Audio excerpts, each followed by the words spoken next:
Om Utkramantam Stitam Vapi Bunjanam Vimuda Nanupashanti Gyanachakshushaha Om Shantihi Shantihi Shantihi. The deluded ones see him not, who comes and goes and remains, as he is covered by the powers of the gunas, his own powers. But they see who possess the eye of wisdom. Om, peace, peace, peace.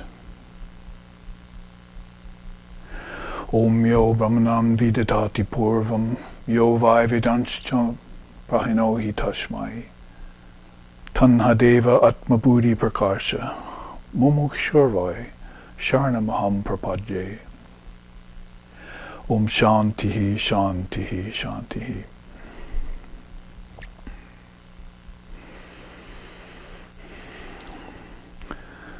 That indivisible, all-pervasive one, out of which sprang the Divine Trinity at the beginning of a cosmic cycle, and who granted form to avatars like Krishna, Buddha, and Sri Ram, who is an eternal bridge to immortality, who is partless, actionless,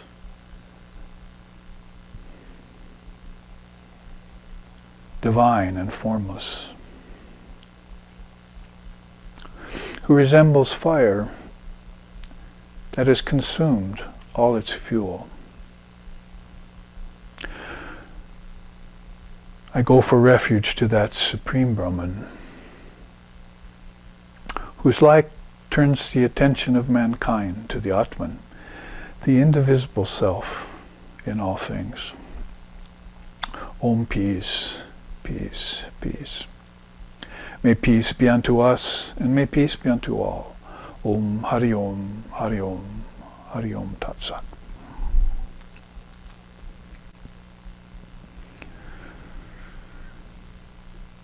And so we are coming to you on Ram Navami, a sacred day where we are worshiping the Lord in the form of the avatar of the second Yuga, born right at the end of that Yuga. And India provides for these emanations or incarnations of God in form. And all the apparent imperfections that are there in form and in time and in space have been mastered by these great souls. Like Swami Vivekananda, the perfect man, Sri Ramakrishna called him. And we look to Sri Ramakrishna in this day and age as a contemporary manifestation of Rama and Krishna. He even mentioned that at the end of his very life to Swami Vivekananda. So we have to keep current with these great souls as they appear to us from age to age. Yuge, yuge cha dharma sha, as Krishna says in the Gita, because they resurrect fallen dharma, fallen religion, and take the best parts of it. And the parts that are outmoded, outdated, then they'll dissolve those back to their source. So then, particularly in Hinduism, I'd say in Tantra and in yoga, because the father of yoga mentions the Ishvara form as being exceptionally a special soul with divine powers. So in the Yoga Darshana, Vedanta too, we find out that these great souls are extremely important. And we're going to do a month of Sundays, actually 5 weeks of Sundays, to use that expression, to worship Sri Ram. And after our class today, which is just an hour and 15 minutes to an hour and a half, a shorter class that we're doing these days, we'll follow it up for the next 4 Sundays with teachings that Sri Ram received as a 14-year-old boy in his mid-teens, from a great soul called Lord Vasishtha, who was one of the 10 mind-born sons of Lord Brahma, who is of the Trinity that I just mentioned, that sprang forth out of that formless Brahman at the beginning of a cosmic cycle. That's a chant out of the Upanishads. And after today's class, we're going to go ahead and worship here ourselves at the shrine, which I am faced off with right now as I look beyond the camera. Beautiful images of divinity that are very particular to our tradition. We tend to look at God formless as other darshanas do that are more impersonally oriented, but we also keep the richness of form with us in Vedanta, and particularly contemporary Vedanta and Sri Ramakrishna, in the Ramakrishna order. It's provided for as not just a concession for people who don't yet understand non-duality, Advaita Vedanta, because that is a very rare thing, difficult to attain understanding of, but just for the richness and sweetness. I've been hearing recently from a few people who belong to different darshanas of India, like Vaishnavism, and how they love this richness of worshipping God as represented by the image, because the image has not just come out of earth, the image actually has come out of the Lord, turned himself into an image for the betterment of humankind, until they can understand this I and my Father are one, or this Aham Brahmasmi, these kinds of sayings which are in the traditions, particularly in India. The Mahavakyas, the great sayings, declare these kinds of things. And we'll be looking at some of those teachings that Vasishtha gave Sri Ram when he was in his teen years. And then, as the Sundays roll past, we'll begin to lean more toward Ram's own teachings when he was in the full maturation of his young manhood, when he reached his 20s and was sent to the forest with Sita. And Hanuman came into the picture, and Ravana, the demon, came into the picture. And Rama's dispersing negativities all the time, the Rakshasas and so forth, at the behest of Vishwamitra. So these two V's that I'm mentioning here, I mentioned three actually when I say Vivekananda, but Vishwamitra and Vasishtha are listed in and very much included in the Ram Leela. Vishwamitra and Vasishtha were different kinds of holy beings. They didn't always get along in the scriptures, we notice, but they revered each other and respected each other for the wisdom they possessed. One of the things they held in common was that they both knew that Sri Ram was an avatar. So we had this particular date and time where we are very fortunate to have great souls like Swami Vivekananda and Sri Ramakrishna come before us, and the manifestation of the Mother in terms of Holy Mother. So, at the time of Sri Ram's birth, nobody looked upon Ram as an avatar. There were supposed to be just 12 rishis alive on the planet at that time that knew Sri Ram was an avatar in the making, that he would be unveiled soon as the avatar of that yuga. So basically he was Vishwamitra and Vasishtha were two of those. So we'll hear about some teachings from them, and particularly from Vasishtha, because scripture, which is its own yoga called Vasishtha's Yoga, is in a great scripture which we'll be drawing from when we take on this teachings that he gave to Ram when he was in his mid-teens. The perfect son of King Dasaratha. If you're informed about the Ram Leela or the Buddha Leela or the Krishna Leela or the Ramakrishna Leela in contemporary times, then you know that you can put your mind inward on the great doings of these souls, and it's a very rich meditation on God with form that's very beneficial, and millions of people have that as their recourse in meditation. Meditation isn't just then a formless meditation that tries to realize the ultimate reality we call Brahman beyond name and form and time and space, transcendent of Maya. But actually there's other places to go with meditation that are very rich and beautiful, as I just mentioned. So millions of souls are still meditating on Sri Ram.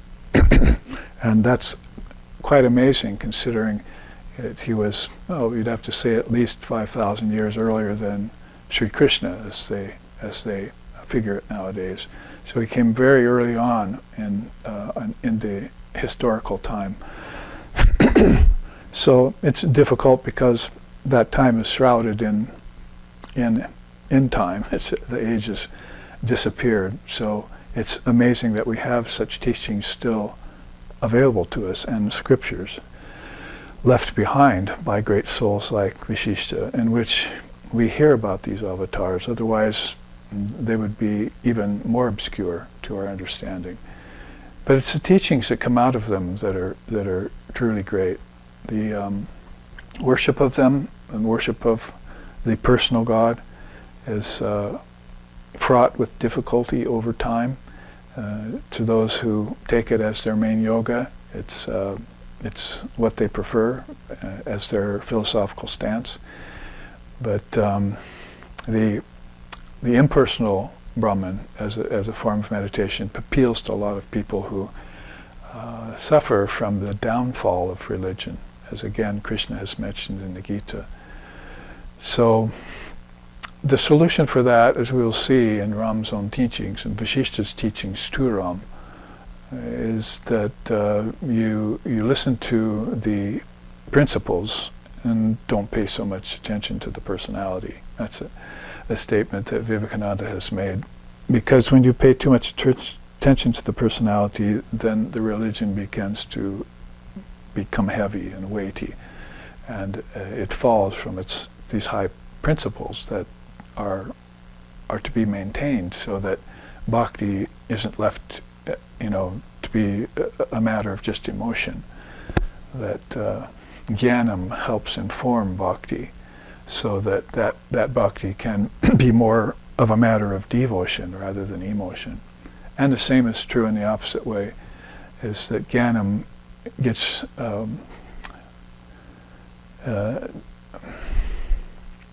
sweetened by the syrup of bhakti, and so that jnanam doesn't become too dry and intellectual, as we've seen it can happen in sometimes. So you have beautiful mergings of these great principles in beings like Shankara, for instance, in recent time, where he blended bhakti, discrimination together so well. And we see that Lord Buddha isn't necessarily known for bhakti, but the compassion aspect of bhakti comes through in the Buddha Lila. And if you look back on Sri Ram, he's just the darling of everyone in India, even up to this day and time.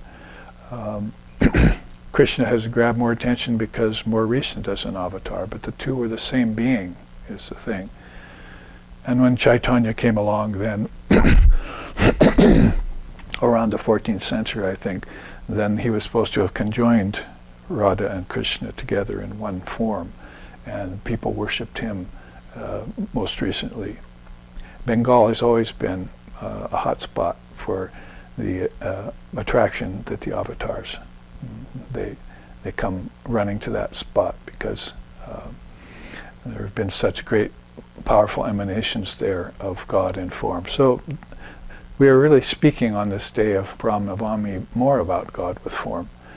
And but we want to make sure that as Vedantists that we pull out that facet of the teaching, is that what these great beings said, what they taught, and if we can see in retrospect how they were taught by other beings who were older than them, even if they were perfect souls, is a very interesting juxtaposition to see an avatar that's still veiled in context of Vasishtha's yoga, and how it fell upon Lord Vasishtha, this high priest of King Dasaratha's court, to give these teachings to Sri Ram to lift Maya out of his mind, because there were still tendrils of Maya there in Ram's mind. So before we start into the 5 series class, we probably should mention that the similarities between Sri Ram and Buddha 5,000 or 6,000 years later are very similar. They're both sons of kings. They both went outside the castle. King Dasaratha's Kosala kingdom, and in Buddha's case, the Shakya clan and its riches. It was one of the greatest clans at the time. They both went outside of the castle and saw suffering and gave up riches and castles and family and wandered, each under a little bit different circumstances, but they wanted to find the cure, the solution for suffering. So that's typical of Indian darshanas. Spaced so far apart, yet there they were, very similar to one another, these two souls.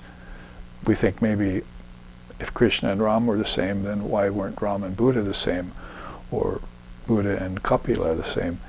These great souls that were coming so far apart in distance and time, but yet had this same renunciation so strong in them, and left behind this play, this Leela, that's so famous for keeping God in the mind of all beings, not just those who seek non-duality, which is a rare attainment, and more specialized, as Krishna says in the Gita, those who seek God without form have a lot more difficult time of it.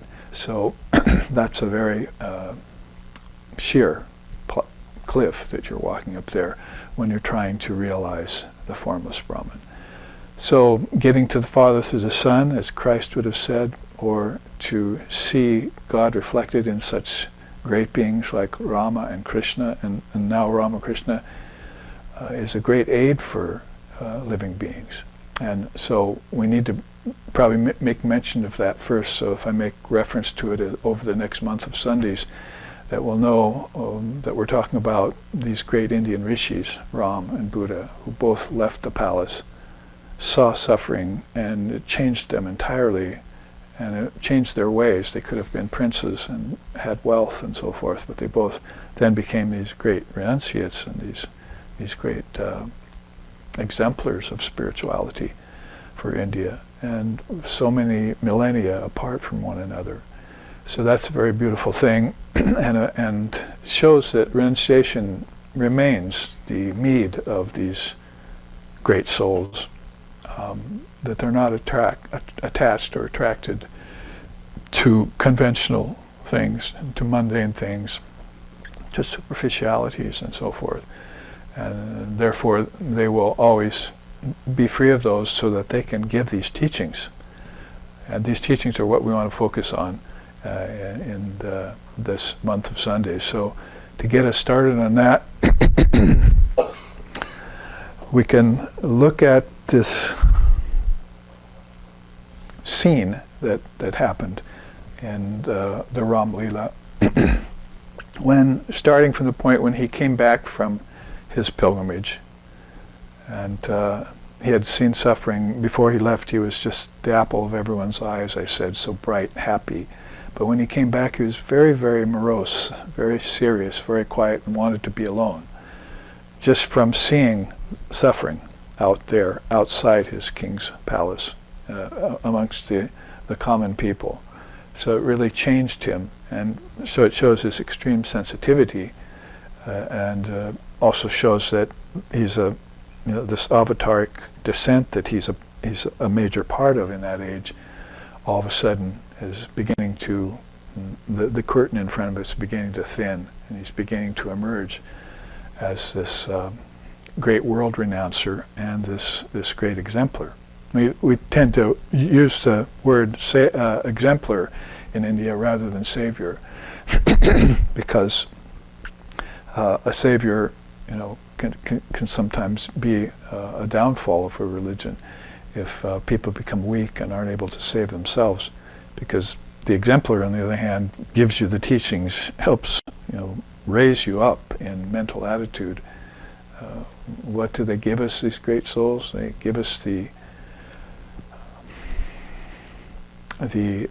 aspiration to be free, to gain jivan mukti, they call it, living liberated soul, and not just stay complacent under the problems of Maya and the limitations of name and form and the weights of matter and nature, the weights of Prakriti. So, and to free ourselves from bondage, as my teacher said, why do we love Vivekananda? Because he was a lion who came out of the cage. So he came out of this cage of name, form, time, space in an age where we could all see him. And that was much the same that what Sri Ram did when he turned away from all the intrigues of the castle and began to meditate quietly on his own and began to look inside for a solution to this problem of suffering. Again, the similarity between that and Lord Buddha thousands of years later is very noticeable, because the first noble truth is there is suffering. So any great soul would have to look at the world and not pretend it away or cover up the dead carcass, with a bed of roses, as is said. In fact, I think that's an expression that Vasishtha uses in the Yoga Vasishtha.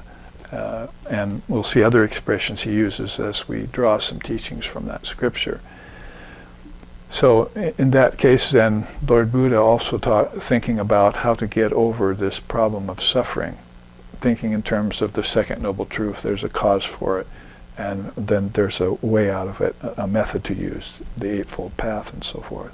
So you can see Sri Ram think in the same way some thousands of years earlier, putting his great mind, that's beginning to get illumined on this problem. But he has one barrier in the way, and that's this slight tendril of thought that Maya is real. That's what we all come up against in the higher flights of our spiritual practice, that when we take on suffering, it seems like the first place that we want to go to is, I should have compassion for it. And when compassion doesn't tend to do away with it, it just makes people more sensitive to it, hopefully.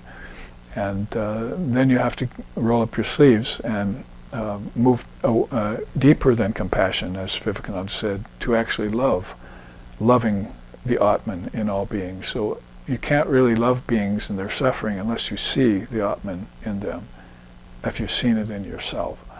So this is what the veil is falling away from the eyes, from the, as I just chanted, they see who have the Jnana Chakshu, who open the third eye of wisdom.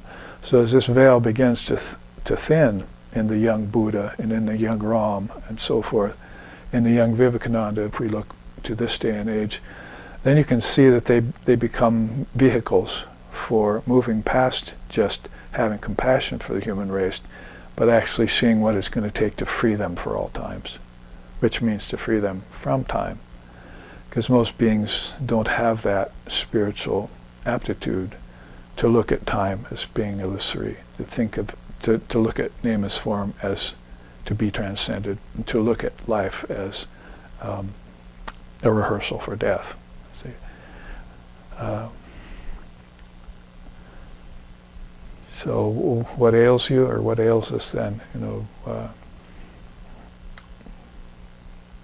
Life ails us because it ends in death. So if you're getting attached to life, is one of the things that's on this list that we're going to look at over the next 4 or 5 Sundays, then you see that you don't know yet about eternal life, which is the solution to life, because life is attended by birth and then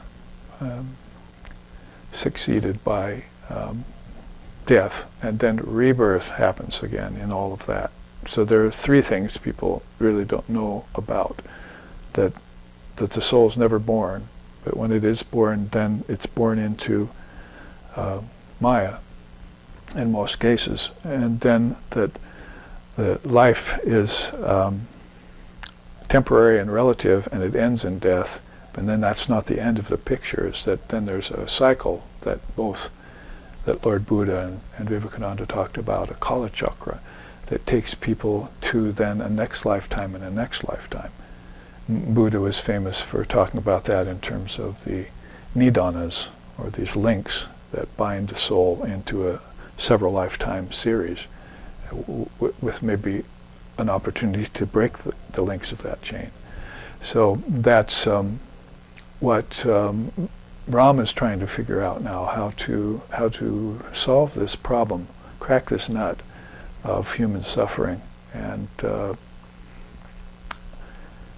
if he himself then is still laboring under the fact that this suffering is real, then he's not going to be the best teacher for that. So he the circumstances that bring this out in the open, that make him more outward going, are that Vishwamitra, this great rishi I mentioned, comes to King Dasaratha's court, and he's having problems with these demonic forces in the forest that are bothering him and his students in the ashram. They're called Rakshasas and so forth. They're demonic forces. And he knows that Ram's an avatar, so nobody else, few others do. So he knows that if he can go talk King Dasaratha to, can you just lend me your son for a little while, he'll take his son back to the forest, and Ram, just by his own prowess, whether he's under the threats of Maya or not, will kill these beings, because he's that powerful. Even before he's realized he's that powerful. You know, he's a perfect archer. I mean, he's got all these great attributes. What we're talking about is a very subtle thing, that he hasn't come forth into the land of illumination yet, because Divine Mother, as we like to say, keeps the curtain over these avatars until it's time. She'll lift it at just the right moment, and it'll help the most amount of people in the best way at that particular moment, the auspicious moment of things. So Vishwamitra comes to the court, and King Dasaratha is so, I could read it, but I think I'd probably better tell it shorter, is so glad to see this famous rishi come out of the forest that he says, just ask me anything, I'll give you anything. So he falls right into a kind of trap, but Vishwamitra's delighted. He says, okay, give me your son Ram, and I'll take him back to, just for a little while, I'll borrow him and take him back to the forest. I'm sure everything will work out, and I'll return him to you, unharmed, And so King Dasaratha just does not want to give away his blessed son, who's just gotten back from pilgrimage and is not in a very good condition to go anywhere mentally, what to speak of. So he's caught in a fix, and he tries to be a diplomat and get out of it by certain things, give him other gifts, and Vishwamitra then becomes enraged that the king would do this, back out in his Brahman. This is where Lord Vasishtha, the king's chief priest, comes in and intercedes in the whole thing, and provides this solution, and actually supports Vishwamitra, and because he knows Ram is destined to be exiled from the kingdom anyway. And both of these rishis know that Ram is the avatar. No one else in the court there knows this. No one. The royalty, the other priests, the courtiers, the people, they just all love him, but they don't know he's this divine incarnation come in an age, once an age. So they're kind of in cahoots with each other, and so of course the whole offshoot is that as if you've read the Ramayana and if you've read Yoga Vasishtha, you pretty much know what happens.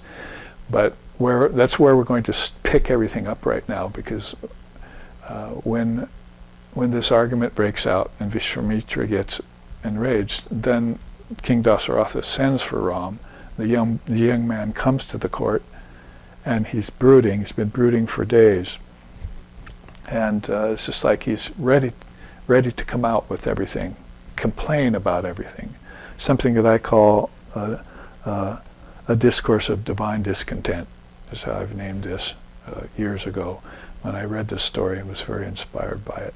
So he's ready to give this discourse of divine discontent. Divine discontent is different than human contemporary or conventional discontent. Content with things and not getting pleasures, not getting lands, things not going your way. Divine discontent is a much more powerful thing, and it's going to be something that when the avatar works through is going to benefit a whole cross-section of cultures and the world in general over time. So when Ram comes to the court, and then Vasishtha steps in, and King Dasaratha asks Ram, why he's acting this way, why he's so quiet, silent, and won't mix with people, won't take food with people, and he's just alone off on his own studying. And thinking about the suffering of human beings, it's really affected him. So this is where we pick it up in the court, where he gives this discourse of divine discontent. Now I've created a chart on this, and if the chart is, I can't quite read the title up there, but that's what it says: Sri Ramachandra's Discourse of Divine Discontent. And so you can imagine this scene which I've tried to lay out for you. You can read a lot of this in Yoga Vasishtha yourself. SRV has a version that has been put out that you can read too, and there's a couple other versions out there. So this is the young Ram before his full awakening, before he went to the forest, with Sita, before he met Hanuman and all this, coming into the court and seeing this vast amount of people. The court of Dasaratha meets like every sundown and talks about Dharma. So this is an age, again, the second age, where everyone gathers, and they've got most of their spirituality intact. So in the next age, third age, they've lost 2/3 of it. And in the Kali Yuga, which is apparently today, they've lost all of it. They don't remember God, they don't worship God. They're not affected by great souls who come to earth. They ignore them. Take a look at the world and you can see then what we mean by this. Divinity gets rather buried in that regard. So back then, though, they were thinking about God, Brahman, Ishvara, Dharma, Jnanam, teachings, love for the Lord, bhakti, peace of mind, all of these things which are mainstays of the Dharma. The people are thinking about it. So it's not just the royal family and the priests and the courtiers and so forth that come to the hall every night. The common people flock in too. They're interested in it, and they want to see the king, and they want to see his children, which are basically Sri Ram and Satrughna and Bharat. He's got brothers, half brothers. They want to hear these beings, and the priests, the Brahmin priests, all talk about the Dharma, and they'll talk about it until all of a sudden the whole night has passed and the sun is coming up already. Oh, it's time to go get a few hours rest so I can go to work. So you see, what came first back then was talking about the Dharma and thinking about God. Work came afterwards. Even sleep came later. So it was a time when beings were really focused on the beauty of these teachings coming from the lips of illumined souls who were there as a part of the society, even in castles, maybe especially in castles. Beings were giving birth to divine children back then, and some of these children were born to yogis and Brahmin priests and kings and queens who were noble. It was a very beautiful time. So that's beautiful to read about in the Ramayana and in the Yoga Vasishtha. You don't hear that set out in the Gita, for instance, very much at all. And it's very, very difficult to find much record of it in the Upanishads either. But in the Ram Leela, you get this whole picture, this beautiful picture of what society was like back then, in an age where spirituality was assumed to be the only thing you should be thinking about, or the main thing you should be thinking about. And how society vibrated. Well, we're to think also that since there was suffering outside the castle, and Ram saw it, that things weren't always so good, because the world is always the way it is. Reminds me of a quote I saw of Vivekananda just yesterday. It says, things never get better. They remain the same. But we can get better. And then we can make change on those things to make them better. So this is the beauty of self-realization. That these great souls would talk about the Dharma to benefit individuals, not to benefit themselves. The whole thing was a selfless act. And that's the karma yoga of it all. And so these 4 yogas that Krishna talked about later, at the time when the Gita was there, Chaturdasya yoga, were devotion and wisdom and meditation and action. And these were the highest things to think about. This is what you need to keep your mind on all the time. If you keep your mind on Brahman, that's formless. But if you come one step out from Brahman, then the next thing you will see will be the Ishvara, the great form, the cosmic mind, it was called in Kapila's time. So I'll show you a chart about that, show you how the divine descent works in the way India looks about it. So in the first class there's always a long preamble, but I do have to set the stage here so that we know when we start getting into these teachings, as one student recently told me, that we'll be ready for them, because this isn't good news that's made Ram have to bottle himself up and not be happy and laughing and celebrative and bright and shiny anymore like he was before he went on this pilgrimage outside the castle. He saw suffering. I mean, remember the 4 signs Buddha saw when he left his father, King Sakya's palace?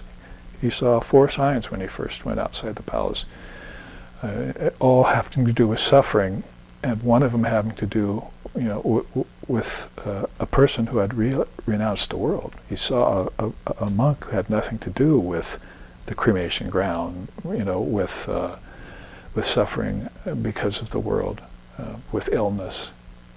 So Ram must have seen these signs too, and when he comes back, these are weighing on his mind. So he's there in the court, and King Dasaratha says, what's the matter, my son, basically. And he starts speaking, and that's where we enter into this series of classes. This chart, which you may be seeing already if you're watching live stream, Ramachandra's Discourse of Divine Discontent, from the Vairagya Prakarana of this scripture, Yoga Vasishtha. Vairagya Prakarana. Vairagya means detachment.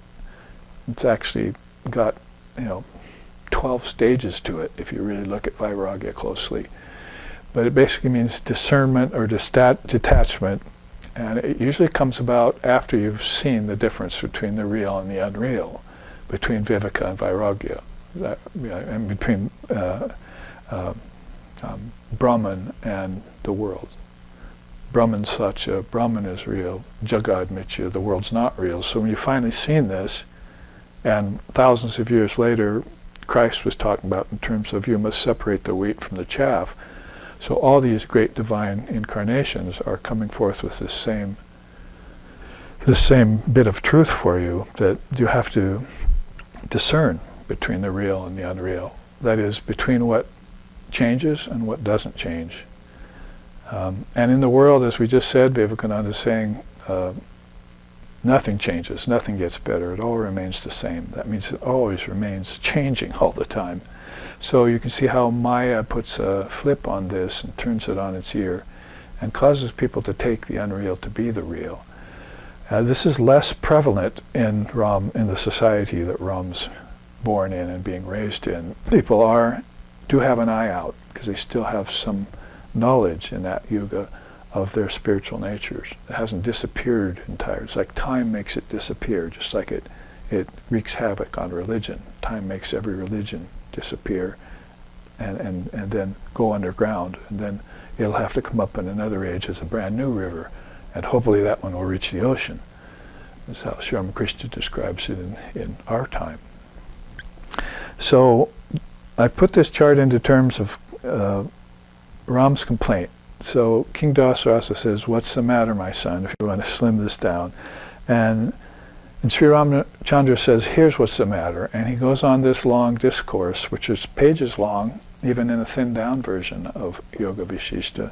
And we might as well just look at the categories that he takes and talks. And now all the people are there, and the royalty's there, the Brahmin priests are there, visiting dignitaries are there, and other beings are there from other countries, from other places in the country, visiting King Dasaratha's palace. It's a real flow-through main gathering hall. The great hall is very famous in the story. So everyone's listening, and later on we'll find out that even the Sitas in the next world are listening. Ram's voice starts speaking about vairagya, discernment, renunciation, in terms of all of these problems that are in the world, so that people can learn from it. And the Siddhas hear it. Now the Siddhas are like hand in glove to the earth realm. They're in the next. There's no word for it in English and in our tradition in this time. In the next akasha, they're in the next loka. So you have words that you can go to in Hinduism, Buddhism, Vedanta, yoga, and so forth. So it's a subtler realm where people aren't in physical bodies, they're in subtle bodies. So these beings hear Ram speak, and later on, after he's done, they actually take form and walk into the hall and amaze everyone. So it's like this major phenomena that happens that you don't read about happening in other scriptures. So this is how the unveiling of an avatar affects the worlds, the three worlds. First world, second world, third world, Bhur, Bhuva, Swaha, how souls are happy floating in these akashas. Like say, a fetus is happy floating in its mother's womb. It's like contemplative there. Everything's provided for it. It's free until it has to come out to earth and face everything in a physical body. So sort of metaphorically like that, these beings are floating in their own akashas, very happy, very peaceful, enjoying whatever is there in the lower heavens, you could call it, lower life heavens, is a way of saying it in English. And then all of a sudden they hear this voice of the avatar that penetrates all seven worlds, and they have to sit up and take notice, and they say, "Shame on me for enjoying this." So that very same thing happens here. It's like, shame on me for enjoying heaven when people are suffering. Here, shame on me for enjoying the earth when people are suffering. See? So this is the voice that Ramakrishna, Sharad, and Vivekananda brought to everything, too. This is why Vivekananda's moving to the West out of India that was suffering very heavily at the time, and seeing this material opulence here, seeing people still suffering in wealth. Wealth would be one of the categories that Ram's going to complain about, what it does to people. So that's a good segue. What does he complain about? Vivarta, false superimposition. It's amazing that he would bring that out first, but I think in the time it's not so amazing because people are aware of name and form covering Brahman. That you really don't see God here, you see objects. And you really don't see yourself, you see your body. This is false superimposition. There's an essence behind everything, and even in most times you come to a physical world, it's all going to be covered. False superimposition is the best way we can explain this in English language. Adhyasa, astitva, vivarta. You have words you can go to in Sanskrit that make this a teaching principle. It's like something that you're going to ignore. If somebody says false superimposition over Brahman, then Brahman's gone.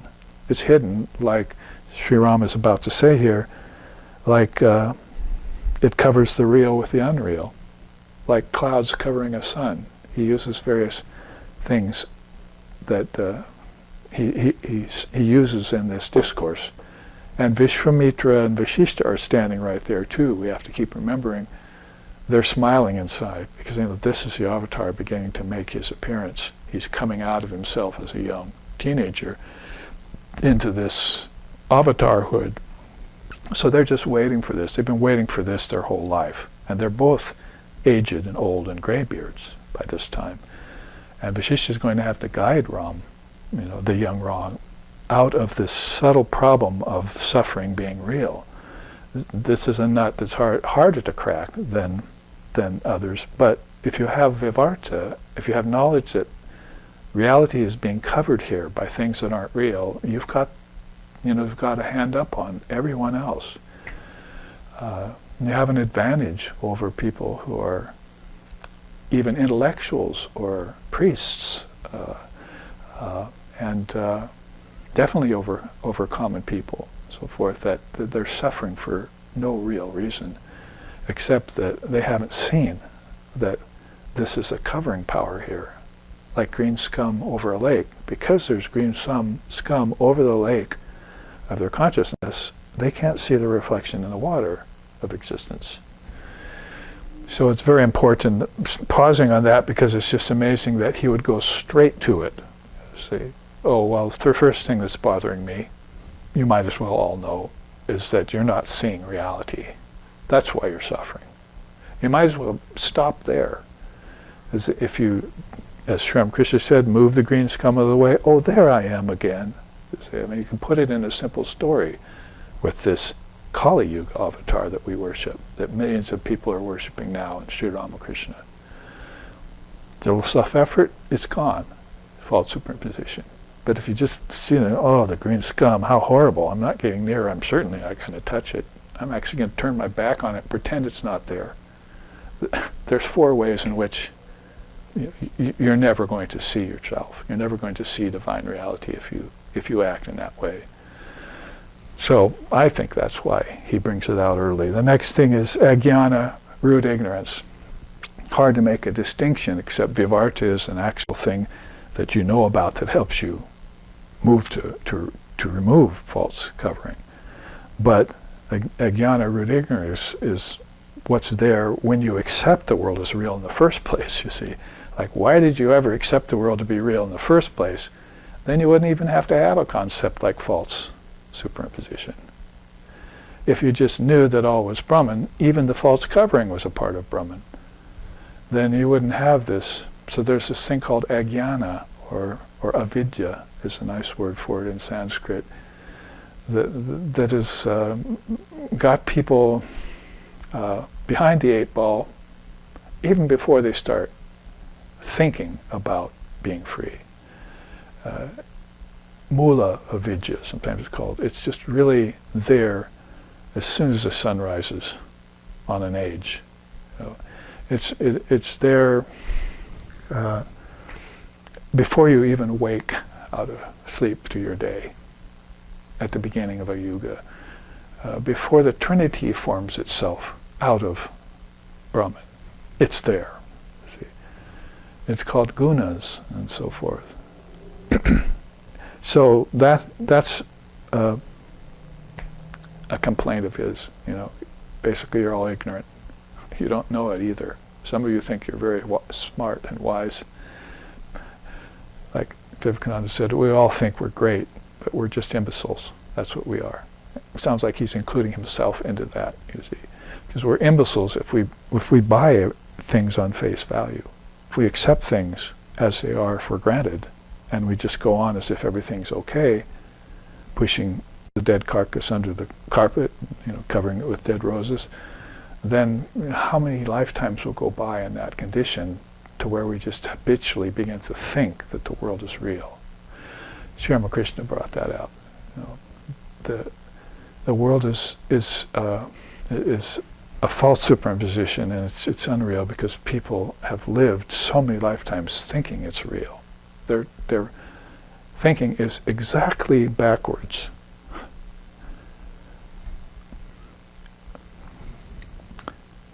Vasanas, then, is the next thing he brings up, desires. And each one of these we'll talk a little bit about as these 5 Sundays go by. Abhimana, false identification with things. So, kind of maybe a concomitant to false superimposition, or what happens if you accept the unreal to be real, then you start identifying with things as if they were real. That's a whole other thing in itself. That's what Vivekananda said, piling more gloom on gloom. Prana, life force, he begins to complain about that. Ahankara, the ego. You might as, if it were a lesser soul than Ram, it probably would have started out with the ego. That's more obvious that that's the culprit of the rascal in this thing. Unless it's ripened and given to a great soul, which is why we have avatars, and we're not just trying to have some sort of transcendent experience of the Almighty Father or Brahman and not having any success at it. That's why we have great souls like Ishvara, why we get to the Father through the Son, because of our egos.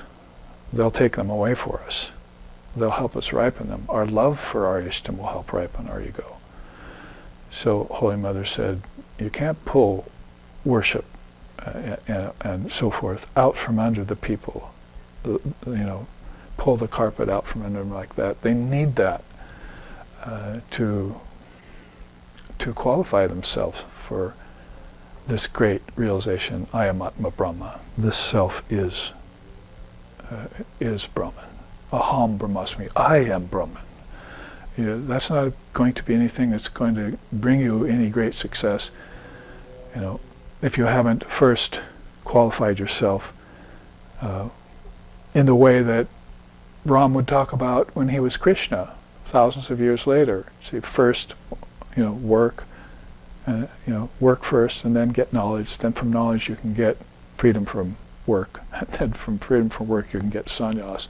I mean, it's an order of chapters in the Gita that you can look at that begin to make much more sense. So ahamkara is a problem he talks about, people's egos. It's not like then he's come back from this pilgrimage and said, oh, you're suffering, you poor things. It's probably more like, you're suffering, I see why, and why don't you do something about it? This is why they're exemplars, not saviors. Because they know that they can sacrifice themselves for people, and these people still won't wake up. They'll just go on the same way, having false identification, having inflated egos. Their prana won't be pure. They'll keep their desires, and root ignorance will not get removed from them, and false superimposition will be the run of things. See, it'll be the name of every day they live under that mantle of false superimposition. So it's not like he's naive to think that I can get in there and magic it away for them. So he complains about their egos. And manas is probably the longest discourse he gives. Aspect of this discourse of divine discontent that he gives is on manas, the mind. That's typical of India, because manas has created the whole thing, the whole worlds, and it has ignorance at the basis of it. I've often said India is like the one religion or the one philosophy that says that this all started out of ignorance, not out of love. The creation started out of ignorance, not out of love. So this is a different look that we can take, because name and form cover reality. So doesn't name and form kick in when you start a creation? Can you have a creation and a preservation and a destruction in cycles if you didn't first have that as a foundation of everything? So you're going to have to do something about that mind that projects again and again over cycles. And moving to meditate on the cosmic mind would be one method. We'll look at that later.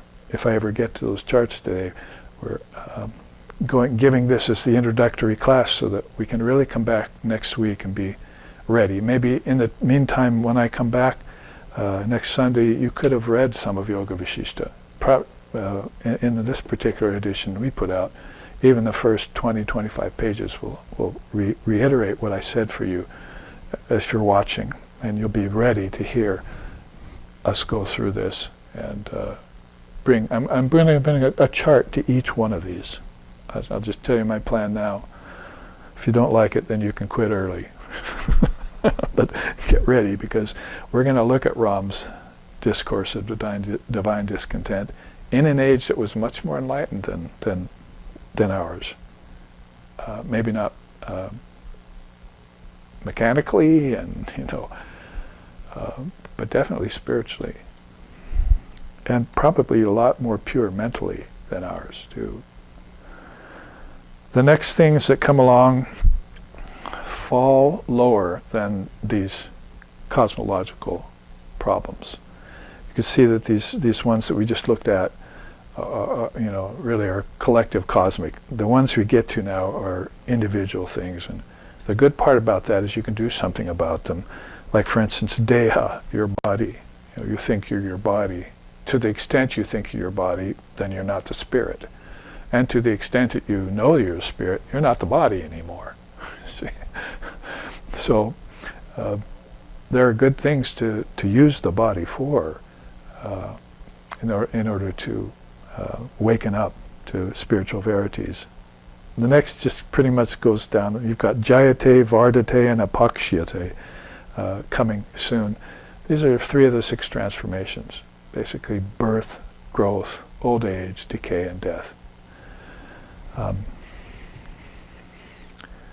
Birth, growth, decay, old age, decay, and then death. Yeah, the 6 transformations called sadurmi.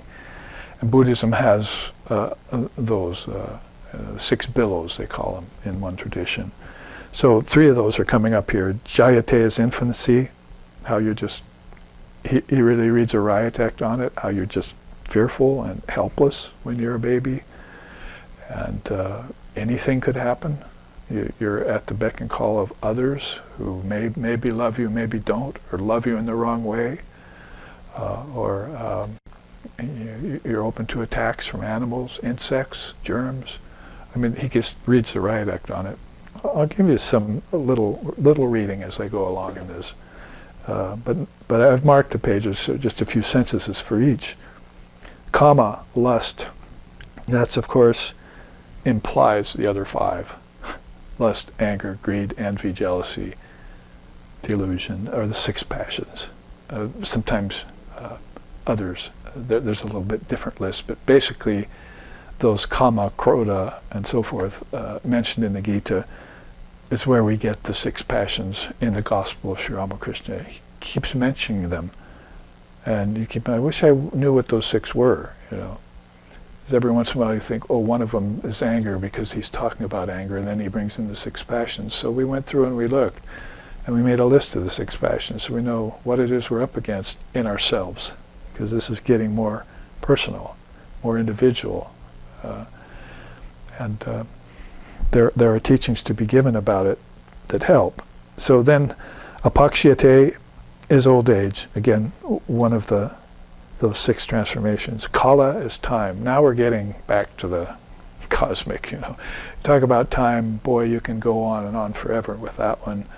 Kala and kalas, cycles of time, are one of the greatest meditations in Indian philosophy and in the meditative traditions like Raja Yoga. You really have to pay a lot of attention to those. Maya Shakti, or illusion. My take on this is that Divine Mother was hidden for so long. She always remains hidden. It's just pretty much now in the Kali Yuga that she's been brought back in terms of Sri Sharda Devi, Sri Ramakrishna's divine consort, who is the manifestation of Kali in this age, and Durga and Lakshmi and Saraswati, by the way. I'm quoting Sri Ramakrishna. So back then, Shakti power was known about, but look at some of the things it says about it. It's like a tigress. She's like a tigress roaming in the forest of delusion. And you could say, it sounds kind of negative, but if this world is unreal, will someone please devour it for me? See, it's what you're saying. Can I bring someone who's powerful enough into this world to destroy all of these things in me. So I'm not attached to the body, so I don't have pride, so I don't suffer false identification. And so false superimposition can be shorn away. So she can take that curtain and tear it away, but who wants her to do that? See, if these things are in place, everyone's living a conventional, mundane life. They don't want it to change. Merchants don't. Workers don't even. They're hoping for more pay. They're not hoping for freedom from work. So anyone who takes, we're going to talk about this as you can see, but Maya Shakti in this case is that mother of illusion. She's the covering power in things. And we can talk, he even talks about it in the scripture as being something that can give way to revelatory power. What's the solution there that we're kind of jumping ahead? Support, propitiate the Divine Mother herself, is what he says. So he's coming up with these areas of divine discontent, and he's also, as any good teacher should, giving you the solution to get out of them. He's thought this out very well. He knows it already. Before his birth, he knows this. Before his many births, he's known this. Well, we know that because Krishna said that in the next incarnation after Ram was Krishna, same person, same great personality. And the Gita maps it out in such a way that we know that Ram was thinking this thousands of years before Krishna was born. And this is the way the rishis in India move, to pass this ancient, perennial, timeless wisdom on to us that we're very fortunate to have here now in America, of all places, in the Kali Yuga, because Rama and Krishna has come again. Sita has come again. This is a song Vivekananda wrote about Sri Ramakrishna and Sri Sharda. And in this case, he might as well be Balaram, or he might as well be Hanuman that jumped the ocean to give us these teachings. It doesn't take a stretch to think about the benefits, and especially once you start to study the Vedanta, as we are doing in this day and age, then you'll see what a great blessing that is.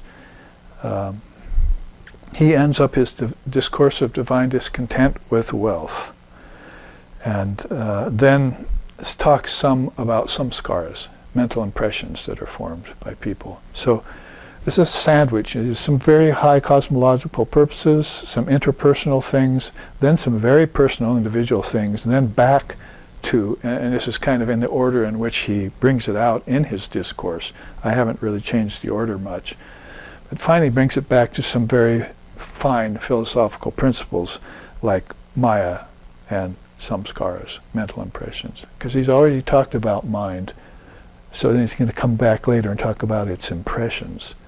So it's a very effective way of coming to deal with this. So with the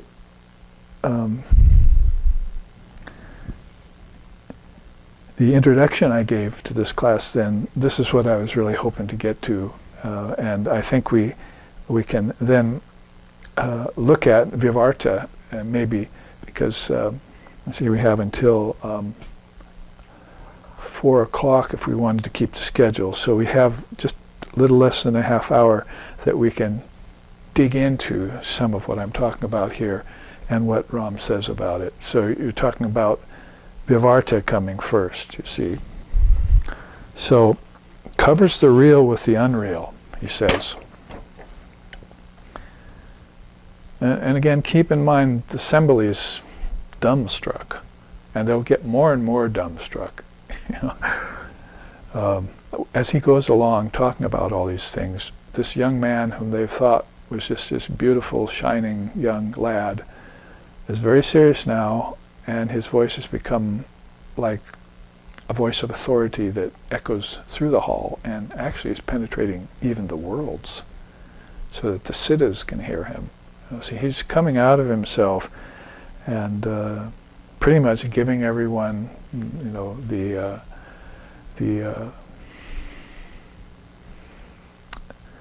the reason why this suffering that he saw outside his father's castle while he was on pilgrimage is there. Why this suffering is there, and then you can move to do away from it, because suffering is the first noble truth, but there's a cause for it. So then he'll give you the cause for it, just like Buddha did.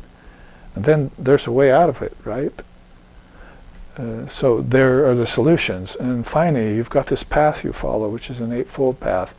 And in terms of so many different, many-fold, many-limbed paths that came before Buddha came up with the Four Noble Truths and the Eightfold Path, there was the 24 evolutes of Samkhya, and there was the 8 limbs of the Father of Yoga, and so this is always a kind of, here's the path to follow after you've gotten the method, after you've heard it from the lips of an illumined preceptor as to what's troubling you. I mean, this is it right here.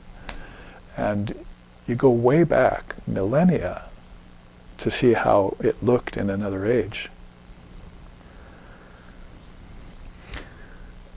So I'm saying that as we go through these, keep in mind this scene that's in the court there. So I think that's important to visualize this, like you're standing there yourself, near to Vishvamitra and Vasishtha, near to King Dasaratha, and the whole congregation is there, the priests are all there, the village people have come in, foreign dignitaries are there, and they're all dumbstruck, as I said.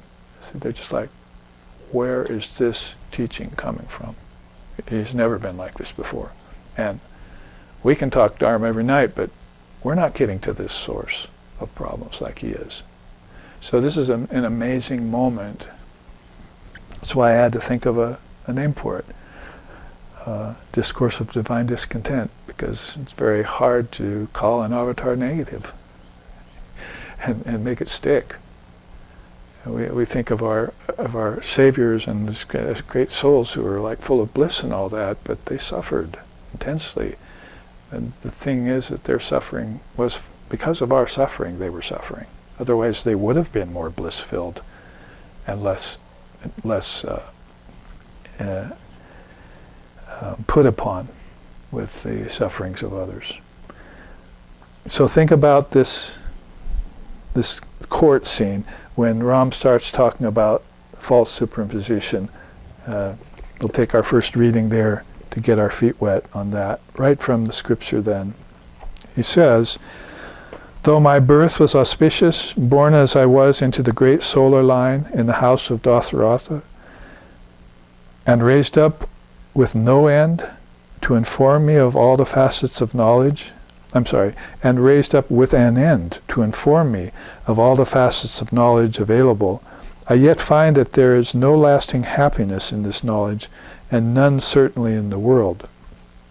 As I gaze out upon the world, I see beyond all these subtle obscurations, clever imputations, deceitful pretenses, and hypocrisy to a state that transcends these futile rounds of birth and death, that all beings are so adamantly engaged in, enamored of, and enmeshed in. All the many objects and sense enjoyments possible in this world, all possessions and all relationships, all the various occupations and the host of sensations that they bring, when I systematically begin to analyze them at true face value, I find that I had lost all love for them. The water of false promise appearing in the mirage of delusion that hangs suspended above the desert of this transitory world, now being known by me for what it is, a false superposition, all real, has ceased to attract me anymore."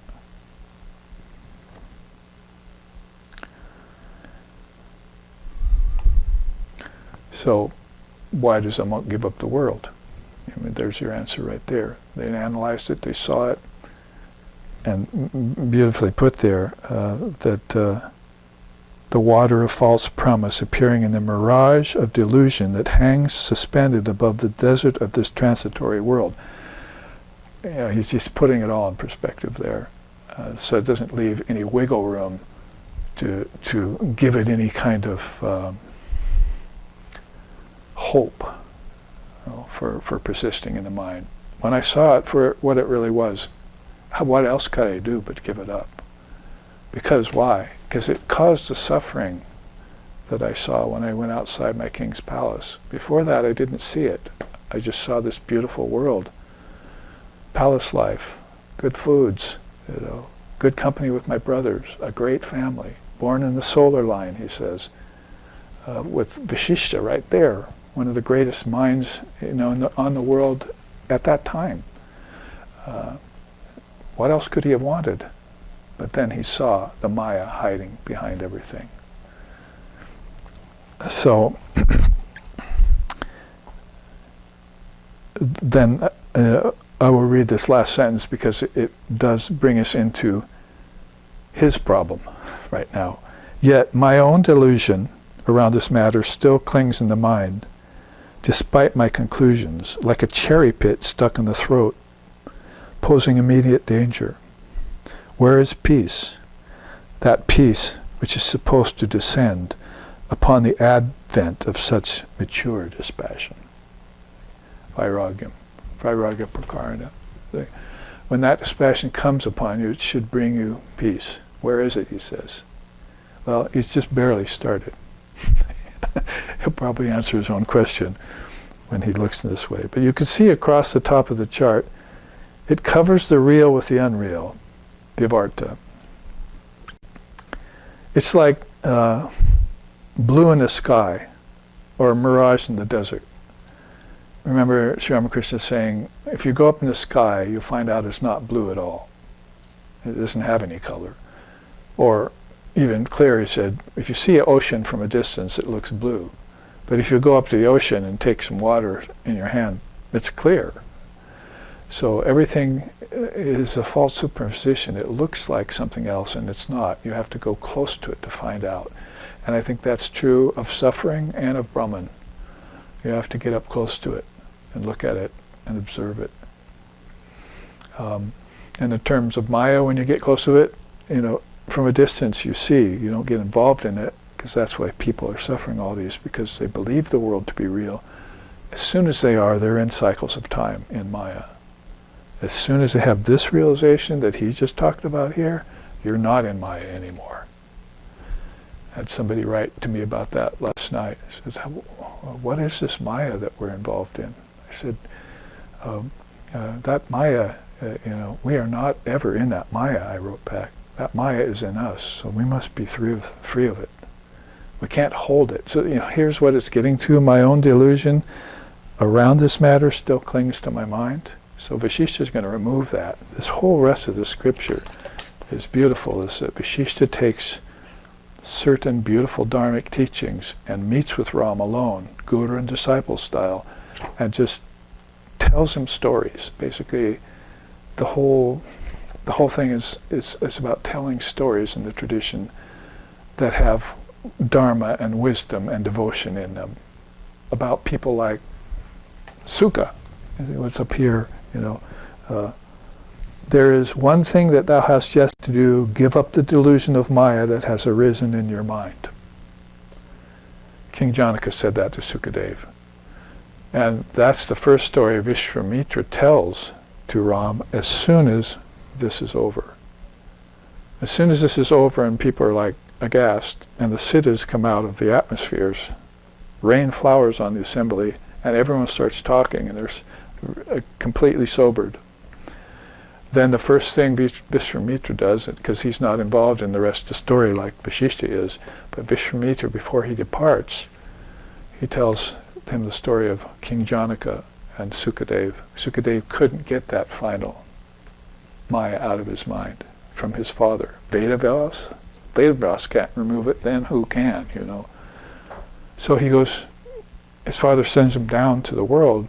He takes a body and he goes to King Janaka, and King Janaka removes it. Removes that Maya from Sukadev's mind. So Vishwamitra tells that story to set up Vasishtha's teaching of Sri Ram, how to get rid of that Maya that this world is real, how to get rid of that Maya that suffering is real. And that's no easy task. Try and tell a person who's suffering that their suffering isn't real. So there's going to have to be some very subtle tacks that you're going to have to take to inject wisdom into the mind of a soul, and stand back and let that wisdom take effect by itself. It's like you can't do it for them, right? But you can do certain things that will help them awaken. Every teacher comes to realize that about students. Is, well, listen to that. They're talking wisdom. That's the same thing I told them a year ago. Now they're calling it theirs. You see, they borrow things that they hear, and it becomes their own position. That's called a wisdom transmission.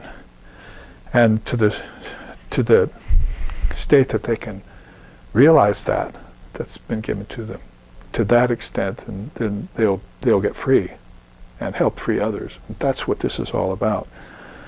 So beings who have taken a deep look, you might say, at the mind, right there in the middle, see that all of these things persist in the mind. And that ajnana that's coming next, we'll see about that. So that's enough reading out of that, but you can see how it really enforces and brings out Ram's message here. And we want to look at that before we close, so we'll at least have one chart that we've looked at. So we'll come back to this chart. This is our main chart for the month of Sundays. And we'll take this first chart on vivarta, false superimposition, and look at it in the remaining time. So there you see it's basically a flower with dewdrops on it. So this first quote is beautiful. Just as the morning sun reflects its light in the many dewdrops that settle on fields and flowers at dawn, so too does the one indivisible Brahman shine its light of pure awareness through the world's many objects, such as plants, animals, human bodies, all without losing its homogeneous nature in the least. This is from a story where Sri Ramakrishna is sitting with a devotee, and the devotee says, I don't understand how Brahman can be here. What about false superimposition? Brahman really can't be here, can it? And Sri Ramakrishna said, no, but it can't reflect in everything. Look at all these dewdrops. Isn't the sun reflecting in every one of them? Yet the sun itself is undivided, unaffected by the dewdrops and how they shine. So isn't it possible then that I can hold false superimposition as a teaching and also hold the homogeneity and all-pervasive presence of Brahman in one thought?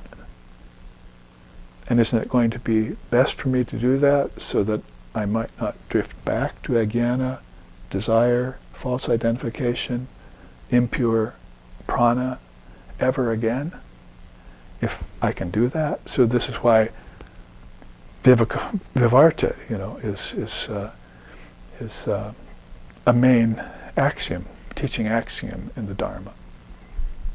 So many beautiful V words, viveka, vairagya, vivarta. And in the Sanskrit, this is called vivartopadana. And another way of saying is adhyasa astitva in Sanskrit. Adhyasa would be that also, something that covers or takes, makes one think that something's real and then veils the reality that's behind it. So that one Brahman then is shining through everything like sunlight through dewdrops, but the sun itself remains pure and unaffected by what it shines through. So each dewdrop here, what I've put here is these cosmic principles to illustrate this further, how false superimposition is there to different degrees in different objects. So let's take the sun, for instance. See, that's Brahmajyoti, the light of awareness. So the sun represents there this unimpeded Svayam Jyoti, a light that shines by its own light. It's self-effulgent. It doesn't borrow like the moon does. So it's self-effulgent, and its rays are always going out, shining forever. Ram complains about that, saying, but yes, then what about the clouds that come dancing in and cover the sun? So he's using that as as the principle of the phenomena, might be a better word, of false superimposition, so that people maybe would be without seeing the sun for a long time. Maybe they'd even forget that it exists. What is that orb in the sky? As we say in Portland, Oregon, once in a while when we've gone through a rainy winter. But there you see the sun shining its light on what? First off, probably in the old style would be Mahat. You see the cosmic mind there. It's one of the bigger dewdrops, one of the ones that's closest to the sun. So Mahat, the cosmic mind, is closest to Brahman. So if you can meditate on the Mahat, that is beyond your individual mind and beyond the collective mind, you're getting more to the cosmic mind of the Trinity. So that's why the Trinity falls next to it. You see, many good religions have their Triputis, and the Trinity appears there. In our case, it would be Brahma, Vishnu, and Shiva. And we probably haven't sung that for a long time. So quickly, let's just say, Guru Brahma, Guru Vishnu, Guru Devo Maheshwara, Guru Sakshi Param Brahma, Tasmai Shri Gurave Namaha, Tasmai Shri Gurave Namaha. One of the first verses of those, I think 10 or 11 verses of the Guru Stotram that go on to say, Agyana Timirandasha, you remove root ignorance out of my mind. Jnana Jana, you're the mother of all wisdom. Shalakaya. Chakshur Unmalitanyena. Chakshur, you open my inner eye of wisdom. Salutations to you, Ram, Krishna, Buddha, Ramakrishna. That's the Guru Stotram, second verse, you see. So the first verse is, the Guru is Brahma, the Guru is Vishnu, the Guru is Shiva, coming in a human form. Guru Sakshi, it's the witness of everything. Like this sun, as it shines, witnesses all these other principles. And false superimposition is upon them to the degree that each one of them is limited.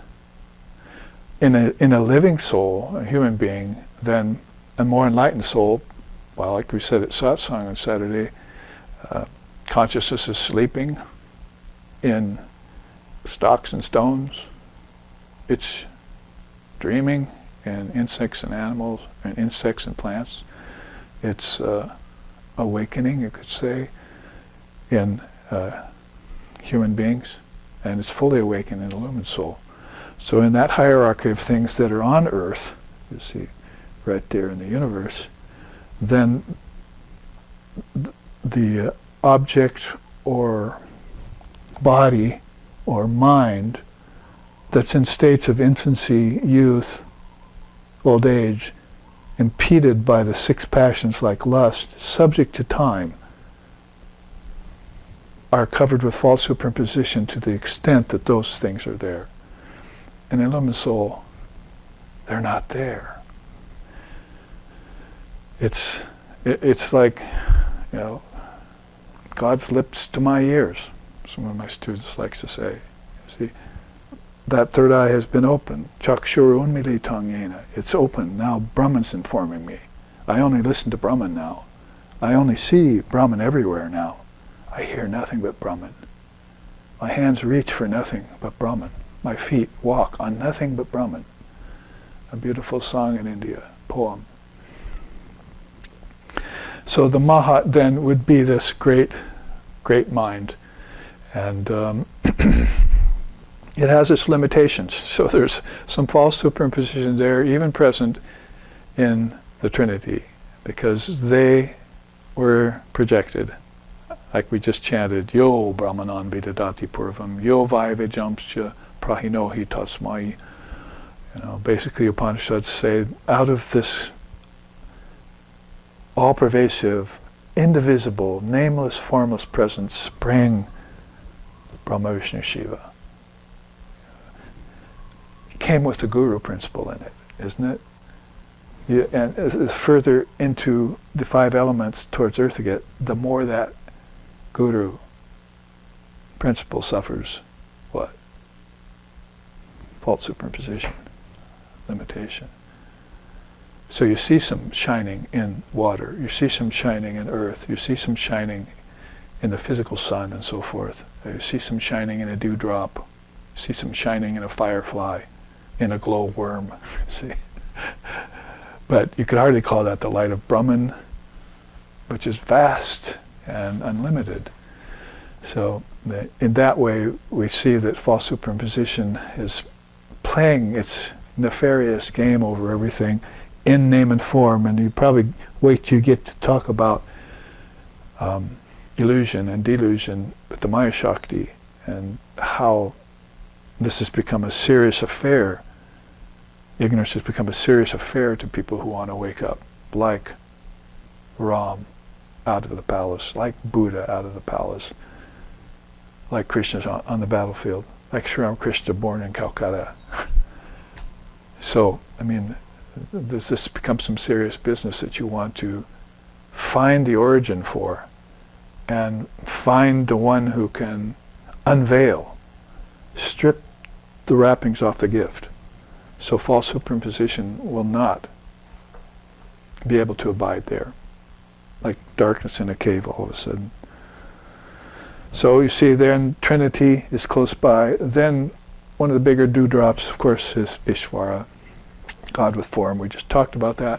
When we speak about Ram, we're speaking about that. Out of Brahma, Vishnu, and Shiva come these avatars.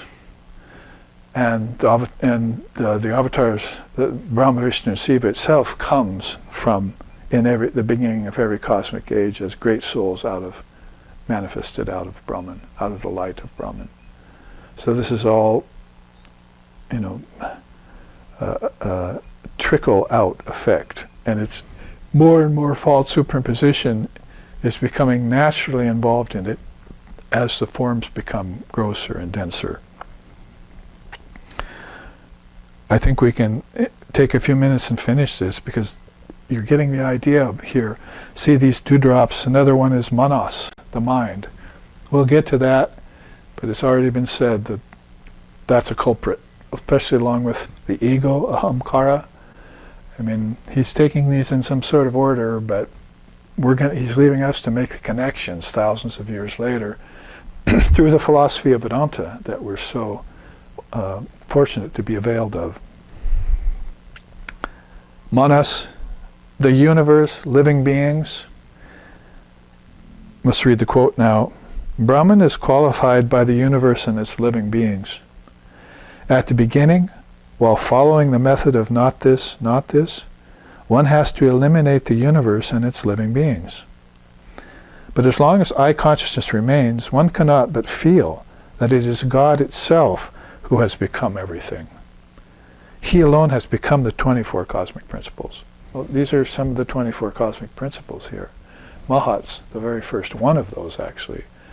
So Sri Ramakrishna is defaulting or demurring to this idea of qualified non-dualism to explain it. Non-dualism won't be the best way for everyone to understand it, but qualified non-dualism is a great way to explain it through Jnanam and through Dharma. And so he's saying, if you've got eye consciousness here, if you have any sense of individuality, if you haven't merged yourself like a hailstone in an ocean, which is a very rare thing to do, then you cannot help but feel like all this is God. Even though it's not. It's a reflection. So to know false superimposition keeps the slate of your mind clear of risks that bring about all of this. False superimposition would head the row, wouldn't it? If it wasn't there, wouldn't you just be born free? You see. Like Sri Ram, and we can probably take one chart and end there by saying this. Shri Krishna Govinda Ram Narayana Keshava Kali Male Hari Radhe Radhe Keshava Kale Male Hari.